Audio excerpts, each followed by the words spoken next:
burn at 79 plus 30, although there's still discussion about doing a little bit early.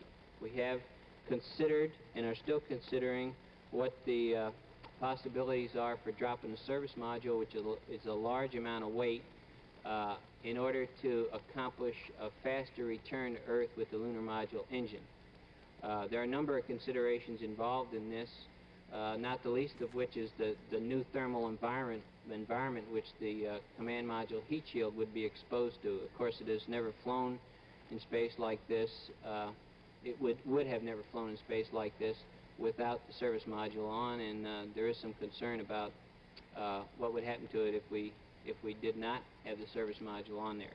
I say again, the reason for considering dumping the service module is that you can speed up the return and perhaps, and this is really a perhaps, land a day early, but you would end up using just about most of the dip's fuel, and you would be probably have a little bit less than we would comfortably like to have.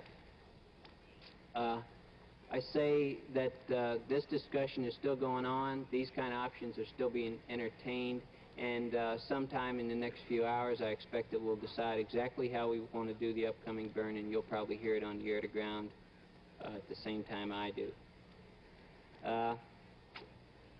We will probably do something else on the way back after the burn. We'll probably turn down the guidance system on board the lunar module, since it is a fair user of power, and it also has to be cooled, which causes it to use water higher than if we were able to turn it off. The water usage is higher with the guidance system on.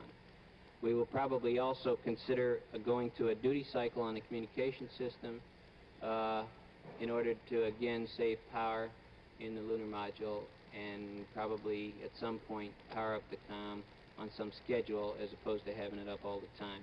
Those things are in the future, and you'll be hearing more about them. To give you some idea where we stand on the LIM consumables, right now with the water that we have in the lunar module descent and ascent tanks, we can follow the profile that we have intended to follow. That is powering down the primary guidance system after the first burn, and power it up 2 more times for mid-courses, and land with still about 12 or 13 hours of water of cooling available.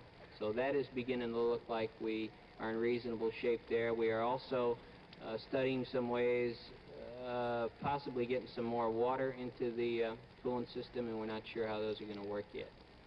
On the batteries, we again are planning to follow a course which will end up with about 500 or so amp hours left, which is about 22% of the current or the power available in the lunar module. So that's beginning to look like a fairly comfortable margin. Of course, that is dependent upon following the power profile that we've laid out, and you'll hear people talking about a couple of amps all the way back, and the intention is to follow the profile. I don't have the O2 prediction, but that's generally better than the water in the power. The lithium hydroxide canisters, we have about 50 some hours for the 3 men with the canisters in the LIM, and we are preparing a few techniques for using the canisters and the carbon dioxide scrubbing, which is available in the command service module, and you'll hear some more talk about that on the loop, I'm sure. I think that about summarizes what I can say at first blush, and perhaps my comrades and I can help you with further questions you might have. Brian? All right, we'll take questions if you'll wait for the mic. Let's start with Roy Neal. He's first up. Glenn, you've described the situation accurately in terms of hardware. How critical is this situation right now, in your opinion? Well, I think it is as critical, perhaps probably the most critical situation we've faced so far in the manned spaceflight program in flight. We are about 70 hours from home, and we think we have the situation in control. We've projected the consumables as I've described, and we have a plan for carrying out the rest of the mission, but there's going to be no relaxation at all as far as that goes from now until splash.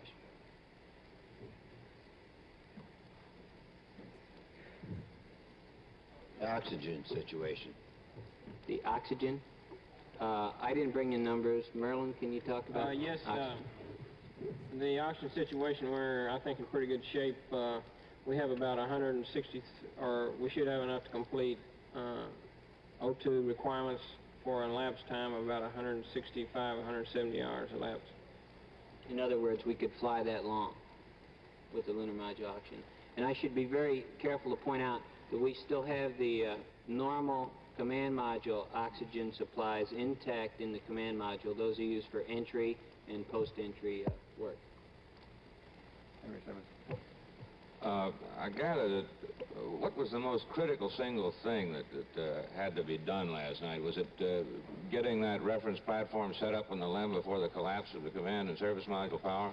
Well, in my opinion, the most critical thing was people keeping cool and getting done what had to be done.